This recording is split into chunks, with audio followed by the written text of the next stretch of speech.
Cette actualité vous est présentée en collaboration avec Cryptost Research. Ayez un temps d'avance sur le marché crypto en rejoignant notre communauté premium. Vitalik Buterin s'inquiète pour la centralisation d'Ethereum et introduit le Rainbow Stacking. Vitalik Buterin adresse le problème de centralisation d'Ethereum en proposant le Rainbow Stacking. Présenté lors d'une conférence à Taipei. Face à la concentration des Ethers au sein des protocoles de liquid stacking, ce nouveau modèle vise à rendre le stacking individuel plus attractif.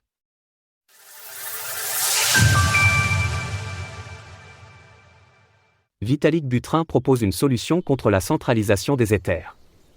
À de nombreuses reprises, Vitalik Buterin a averti que la centralisation des Ethers était un danger pour la sécurité d'Ethereum. Il a renouvelé ses avertissements le jeudi 21 mars 2024, lors d'une conférence à Taipei, et a proposé un concept qui pourrait contribuer à la décentralisation des Ethers, ETH.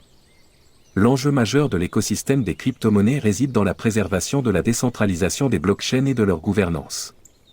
Seulement, la transition d'Ethereum d'un système de preuve de travail, POW, vers la preuve d'enjeu, POS, a eu pour conséquence de centraliser la distribution des Ethers.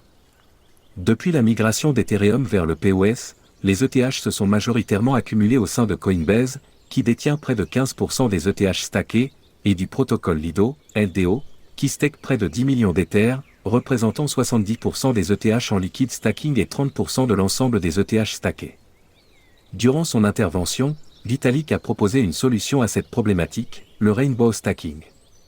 Ce modèle envisage de différencier les grands opérateurs de nœuds, appelés stakers lourds, des plus petits, désignés comme stakers légers.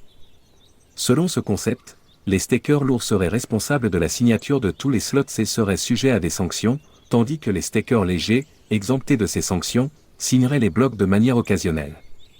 En bref, le Rainbow Stacking ne vise pas directement à réduire la centralisation des Ethers au sein des protocoles de liquid stacking. Il vise plutôt à impliquer les stakers lourds dans les travaux de sécurisation redondants, permettant ainsi d'imposer des sanctions plus sévères et rendant le stacking individuel plus attrayant. Cependant, Vitalik Buterin souligne que, avant de proposer officiellement le Rainbow Stacking, des recherches supplémentaires sont nécessaires pour garantir la viabilité du concept sur le long terme. Retrouvez toutes les actualités crypto sur le site cryptost.fr.